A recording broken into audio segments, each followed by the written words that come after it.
Hi burners, welcome back to my channel. Welcome back to Clayburn. Please know how blessed I feel to have you with me today. So this video is just going to be an update video and we're going to just jump right into it.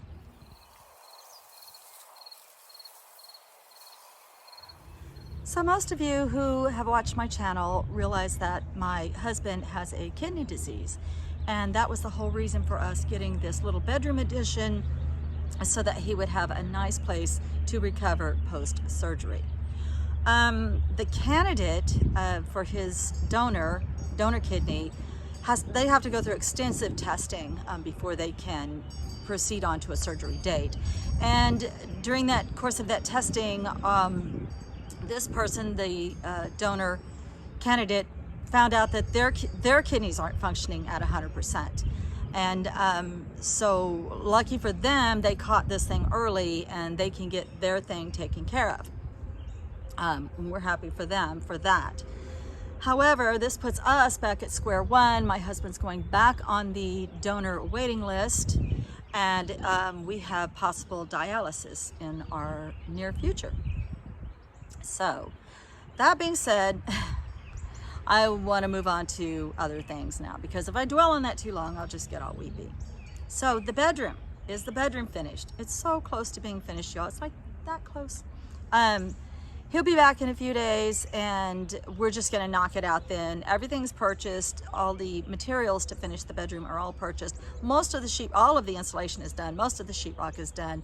We still have to mud, tape, paint, and then move in, yay. So our bedroom will no longer be, you know, in our little one room over here with the kitchen and the living room all in one space.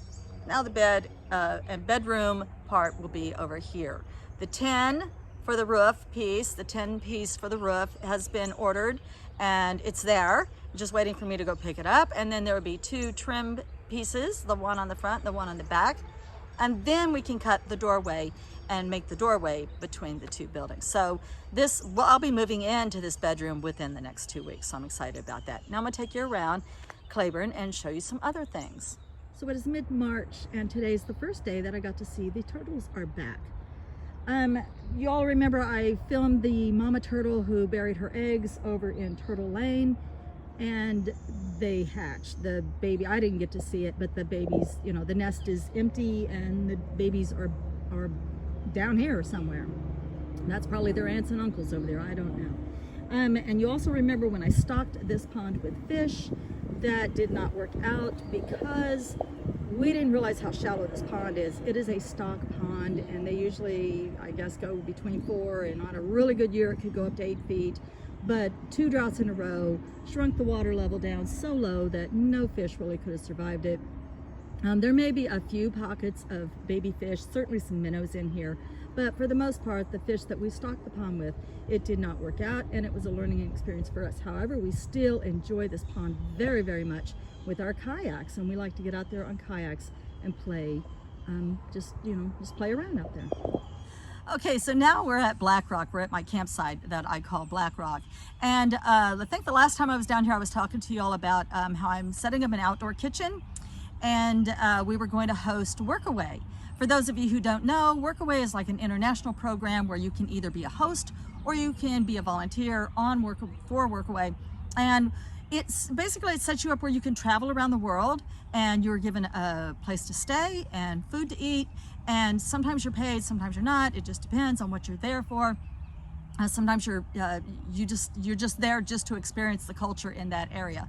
But our insurance just wouldn't allow it unless I'm an LLC, and I've been so wrapped up with everything else, I did not have time to do the LLC.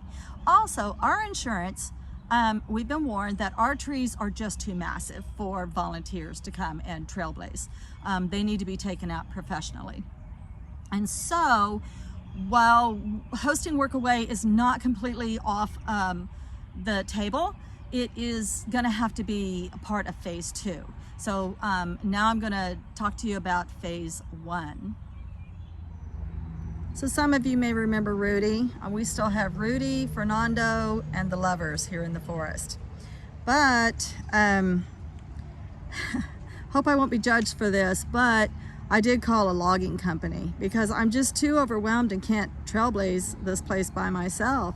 So We've gotten one estimate from a logging company, and we have a second company that's going to come in this weekend and give us their estimate.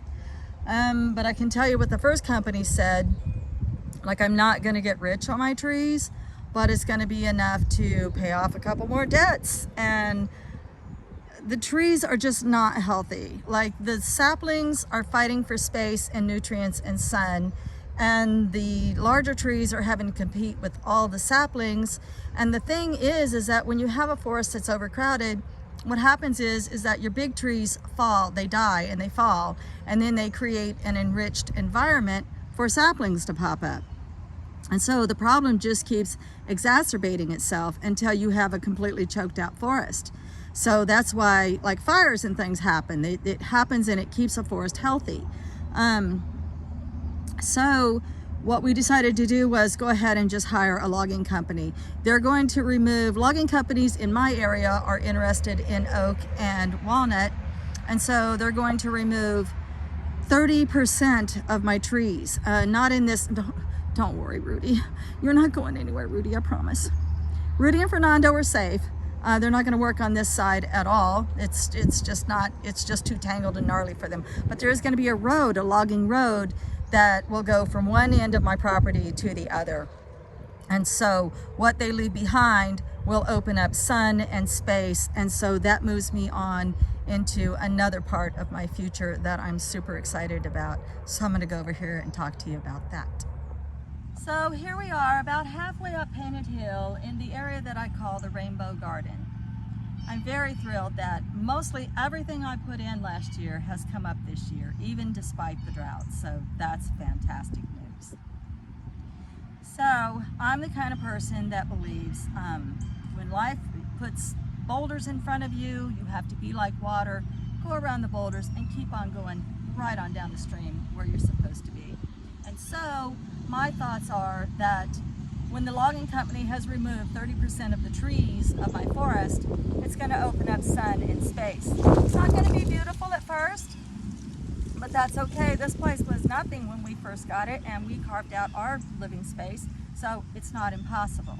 We still want to, now that we'll have an access road, now more than ever, we want to put in our little non-denominational chapel up on the hill back there. And I wouldn't mind seeing another wildflower yin energy pollinator garden spring up back there. I would love to put in a native garden, another one. And it's going to open up space for more flower beds. So I am moving into cut flower growing. I hope to break into the business, and I hope to start selling bouquets as part of my retirement. I'm at that age now. I'm not going to go back to work, and I'm just ready to move on to my whole new career. So that's what we're going to be doing, is we're going to focus all of our open space on cut flowers and veggie garden, and provide for ourselves more and bring in a little bit of an income. So the next video, I will probably start giving you guys some updates on some of these gardens. The Rainbow Garden looks phenomenal, y'all, even through the drought. I'm so happy with the way it came out. So yeah, I'll be doing some definite updates on this and show you all my successes and talk to you about the effects of the drought the next time that I see you guys. Please know that you are very, very much loved, and I'm going to get back to work. We're going to weed out the echinacea today up here in the Rainbow Garden. Much love and light. Blessed be.